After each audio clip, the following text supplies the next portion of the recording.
So hey guys, welcome to my প্রথম craft. তো আজকে আমি আপনাদের একটি ছোটো খাতা বানিয়ে দেখাবো। খুব সহজে দেখেন গাইস, আজকে আমি আপনাদের এই খাতাটি বানিয়ে দেখাবো। খাতাটা কত সুন্দর হয়েছে, আপনাদের কাছে কেমন লেগেছে অবশ্যই আমাকে কমেন্ট করে জানাবে। আর এখানে দেখেন গাইস, এখানে অনেকগুলো পৃষ্ঠা রয়েছে। তো এখন শুরু করছি। তো প্রথমে আমি এখন একটা পেজ নিয়ে নিব। দেখেন গাইস, আমি একটা পৃষ্ঠা নিয়ে নিয়েছি। এখানে আমি সাইডগুলো যদি এরকম থাকে একদম ভালো করে ছাড়িয়ে নেবেন।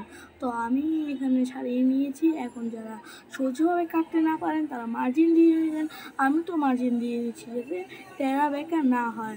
তো আমি এখানে মার্জিনগুলো দিয়ে দিব। এখন গাইস দেখেন, আমি এখানে মার্জিনগুলো এক এক দিয়ে নিয়েছি। আমি এখানে টোটাল 4টা বা 5টা দিব। প্রথমে আমি 4টা দিয়েছি, পরে আমি ভাবলাম যে আরেকটা বেশি দিই। তারপরে দেখেন গাইস, আমি এখানে 5টা দিয়ে দিয়েছি। এই 5টা দাগটাই আমি কাটবো। এখানে দেখেন, এখন গাইস আমি কাটবো এখানে কেচি দিয়ে। এখানে আমার কেচি আগে থেকে রেডি ছিল, তো আমি এখানে রেখেছিলাম।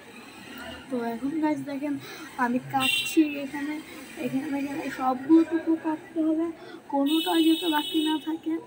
তাহলে আর টেল বেঁকাও যদি না থাকে, নাহলে খাতাটা সুন্দর হবে না। এখানে দেখেন গাইস, আমি এখানে সবগুলো নিয়ে নিয়েছি। এখন এগুলোকে দেখেন কি করতে হবে। এগুলাকে এখন এভাবে কি বলবো, মোচড়াতে না মানে ভাঁজ করতে হবে।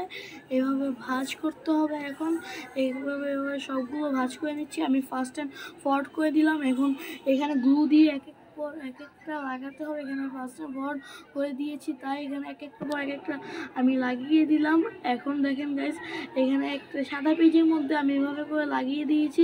এখানে আমি সব কিছু করে ফেলেছি। এখন আমি এখানে হালকা পাতলা ডিজাইন করে দিয়েছি। আমি পুরো আগেরটার মতো ডিজাইন করার চেষ্টা করেছি।